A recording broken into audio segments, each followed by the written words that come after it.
Hello everybody and welcome. This is Sad with Build Informed, and in this video we'll take a look at some of the new features in Revit 2024.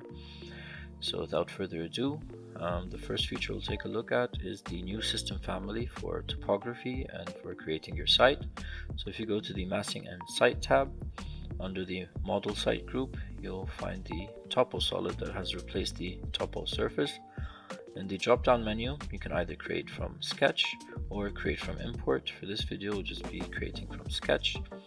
And once you make your selection, the sketch tools that we're familiar with are opted, and we'll just create a rectangle for the boundary of our plot, a 20 by 20 rectangle.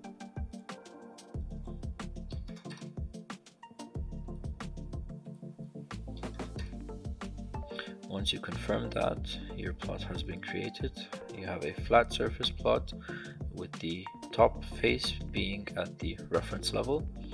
If we would like to create some levels or some contours, we first need to create some sub-elements. This is usually done by selecting your Topo Solid, which activates a context-sensitive menu where you can add points or split lines. So we'll just add a few points, and once you select add points, you can define the elevation here and define if you want it absolute to the project level or along the surface that the point is being created on. So we'll be using absolute and the first row will have it at the 0 level, and then increase by 1 meter for each different row.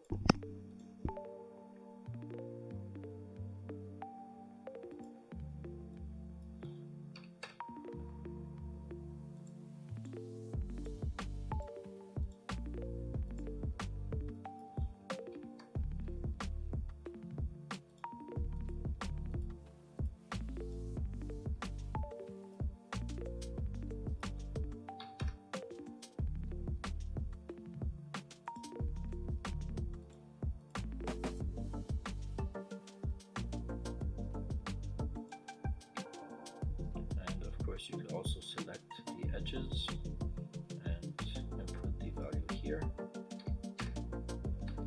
And this is what our topography looks like now. If you want to see the points you created, be sure to toggle on the preview points. This allows you to see the sub-elements, and you can also manipulate them manually or drag them manually. Okay, so apart from easy drafting and easy contouring, another helpful feature is that now you have Topo Solid based families that can help you either with excavation or with adding elements to the site. So for example, we've created a tunnel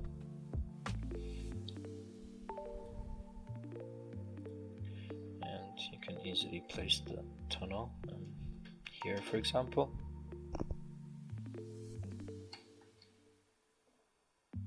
And it automatically subtracts the volume from the Topo Solid here.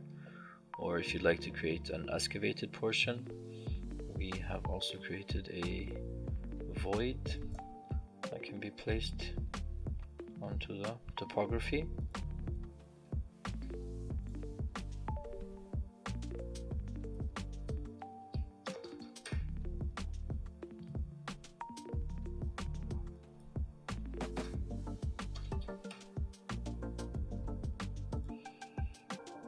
And by using the cut command, you can remove this void and create an excavated part in the topography.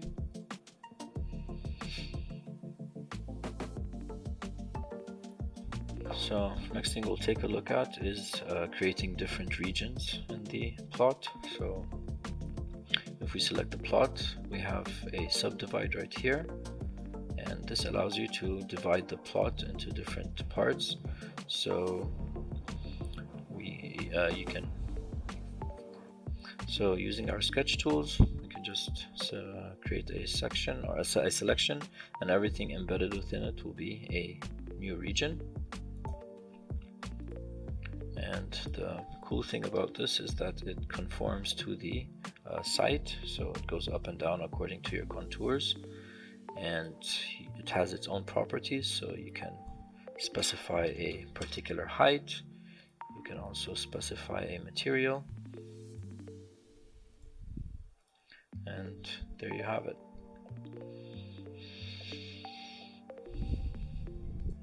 Next, I'm going to add some elements to the topography by going to the massing and site tab once again and selecting site components, and there we can place a couple of trees. However, make sure you are on the right face. So, and we have some trees. So the next feature that we're going to discuss is the improved search bar. So if you, for example, search anything, it will search through the whole project browser, and this will make things like finding particular drawings or families easier.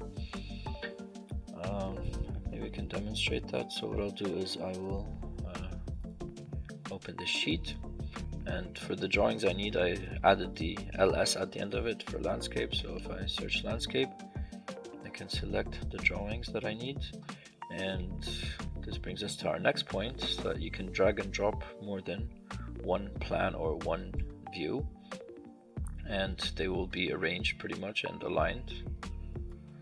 So yeah, that looks better.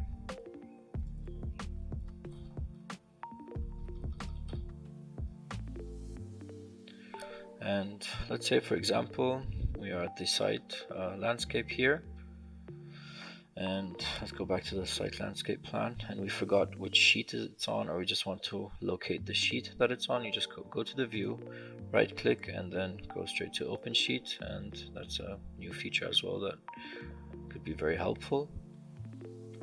And finally, something that I do appreciate is the new dark theme.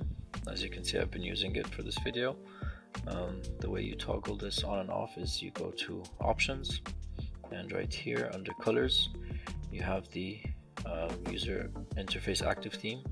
Either you can use the dark, which is the new theme that we're using now, or the light, which is pretty much the previous theme that Revit has been presented in. And if we go back to that and select the dark theme, you'll see that by default the canvas or the draw area turns dark too. If you want to change that, that is easily done by going to view and canvas theme right here on the very right, and you can toggle between a dark and a light canvas. And those are the few new features in Revit 2024. I hope you found this helpful, and see you in our next video.